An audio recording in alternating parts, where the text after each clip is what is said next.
আপনাদের স্বাগত জানাই আমি আমার রাজনৈতিক আলোচনা শুনবার জন্য। বাংলাদেশের রাজনীতি নিয়ে একটা চিরন্তন অভিযোগ আছে, আমরা সবাই সেটা জানি। নেতারা বাইরে যতই গর্জন করেন, ভেতরে আসলে সবাই দর কষাকষি।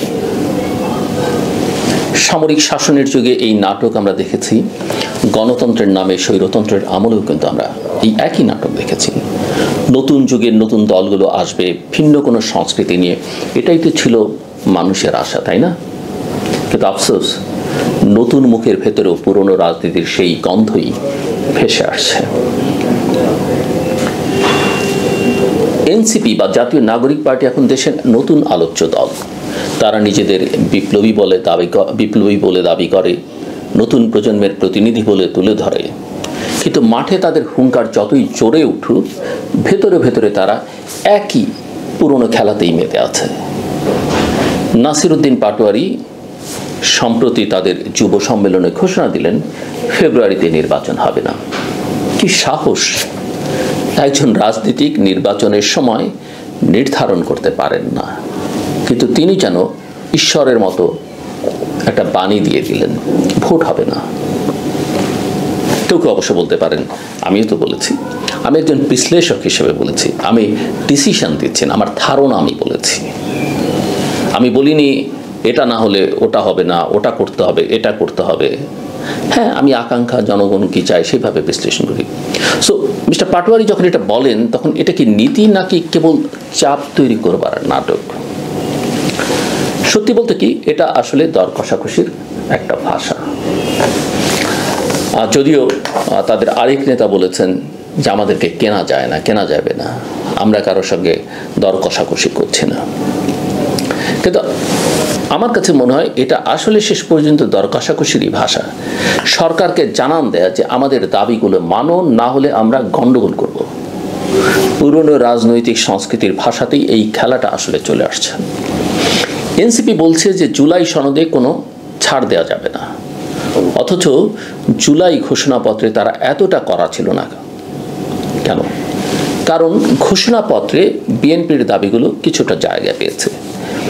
এনসিপি বুঝতে পেরেছে যদি তারা সনদ নিয়ে জেদ না করে, তাহলে বিএনপি এককভাবে সুবিধাটা নিয়ে নেবে। কিন্তু সমস্যা হলো, এনসিপি এখনো সেই অর্থে দাঁড়াতে পারেনি। অতি সম্প্রতি তারা তাদের নিবন্ধনটা পেয়েছে।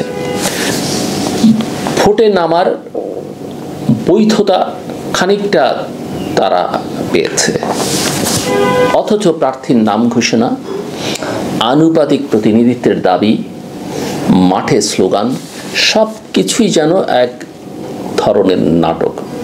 নাটকটা কর্মীদের উজ্জীবিত রাখার জন্য, আবার সরকারের সঙ্গে দর কষাকষির জন্য। জামায়াতের দিকেও তাকানো দরকার। তারা 300 আসনের প্রার্থী ঘোষণা করেছে। বিএনপি আর জামায়াত একসঙ্গে যাবে এমন সম্ভাবনা একেবারেই ক্ষীণ। কারো কারোর মধ্যে এখনো আশা আছে, এবং আমার কাছে কেন যেন মনে হয় বিএনপি যদি সুযোগ দেয়, জামাত কিন্তু বিএনপির সঙ্গে চলে যাবে।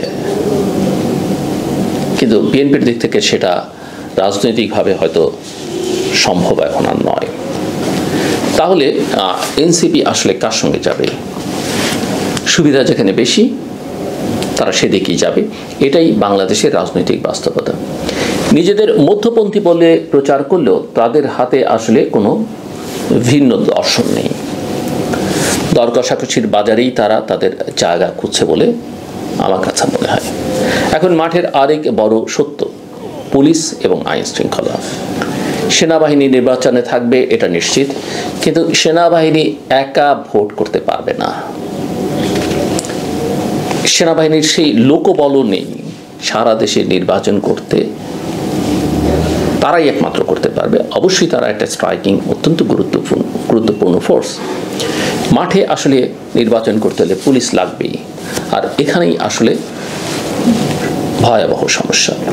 পুলিশের ভেতরে আজও সেই পুরনো ভাঙন, দুর্নীতি, ভীতি প্রবণতা। হাসিনা আমলে যারা লাঠিয়াল বাহিনী হয়ে উঠেছিল, তারা আজও রয়ে গেছে। তাদের অনেককে সরানো হলেও কাঠামোগত পরিবর্তন হয়নি। এত সব অনিশ্চয়তার ভেতরে প্রশ্ন জাগে, এই পুলিশ দিয়ে কি জাতীয় নির্বাচন সম্ভব? এই প্রশ্নই আসলে বিরোধী দলগুলোর হাতিয়ার। বিএনপি, জামায়াত, এনসিপি সবাই জানে সরকার পুলিশের উপর পুরোপুরি ভরসা করতে পারছে না, তাই তারা আরো বেশি হুঙ্কার দিচ্ছে, আরো বেশি চাপ তৈরি করছে। এ যেন এক ধরনের রাজনৈতিক ব্ল্যাকমেইল। জনমত জরিপে দেখা যাচ্ছে প্রায় অর্ধেক ভোটার এখনো সিদ্ধান্ত নেননি কাকে ভোট দেবেন।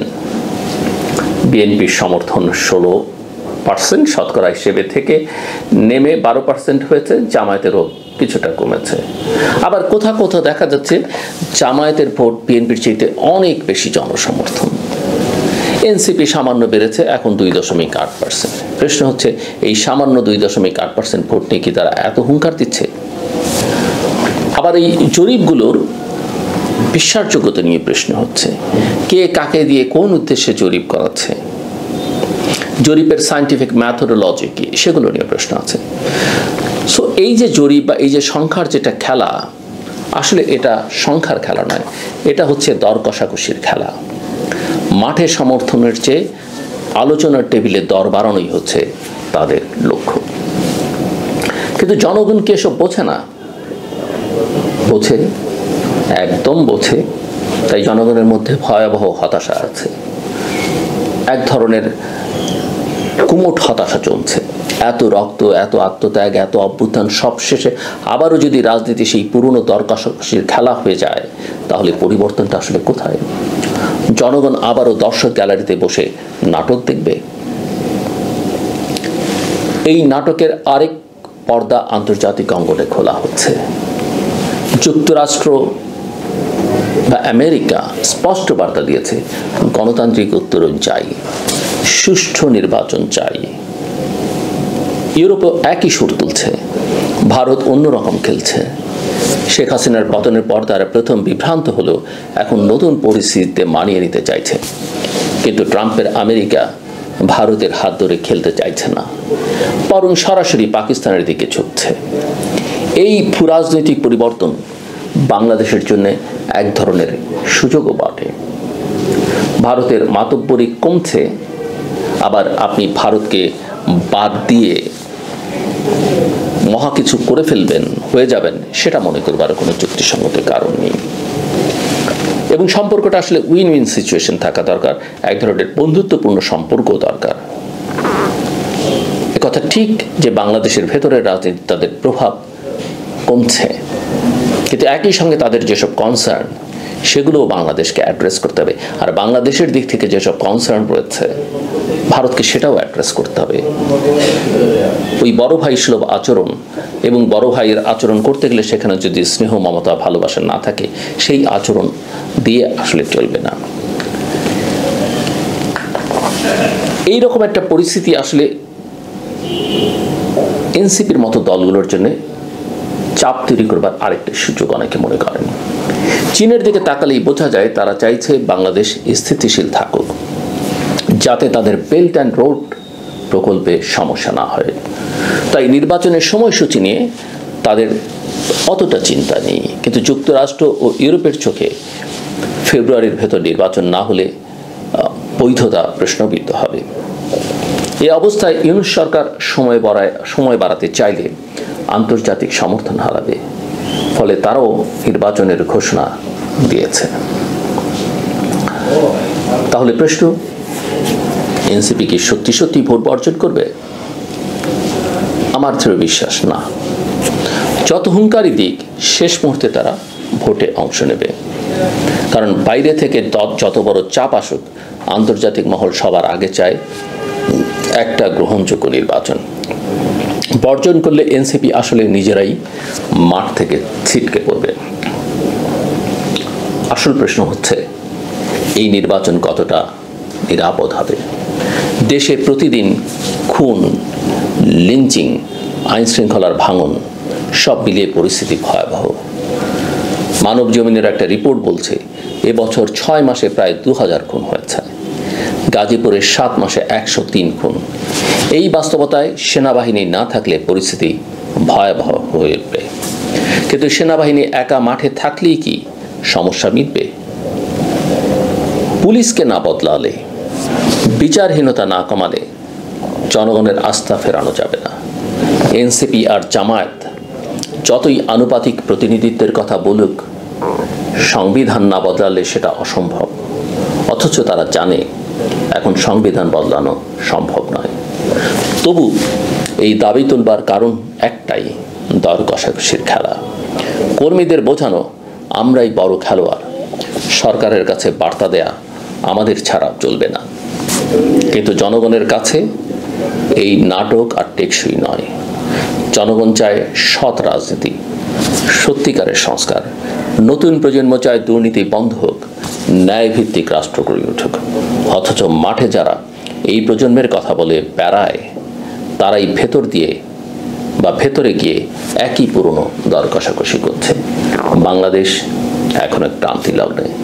অন্তর্বর্তী সরকার ফেব্রুয়ারির মধ্যে নির্বাচন করতে না পারলে আন্তর্জাতিক বৈধতা হারাবে। নির্বাচন হলেও যদি তা গ্রহণযোগ্য না হয়, তাহলে বিশৃঙ্খলা আরো গভীর হবে। আর যদি নির্বাচন সত্যিকার সুষ্ঠু হয়, তবে সেটাই হবে বাংলাদেশের নতুন সূচনা। কিন্তু এখানে সব দলেরই ভূমিকা জরুরি। বিএনপি যদি মনে করে শুধু তারাই বড় খেলোয়াড়, ভুল করবে। জামায়াত যদি ভাবে তারা একাই বিএনপিকে চ্যালেঞ্জ করবে, ভুল করবে। আর এনসিপি যদি ভাবে কেবল হুঙ্কার দিয়ে তারা দর কষাকষিতে সাফল্য পাবে, তাও ভুল। জনগণ আর এসব নাটক মেনে নেবে না। বাংলাদেশের রাজনীতিকে দর কষাকষির পুরনো খেলা থেকে বেরিয়ে আসতেই হবে।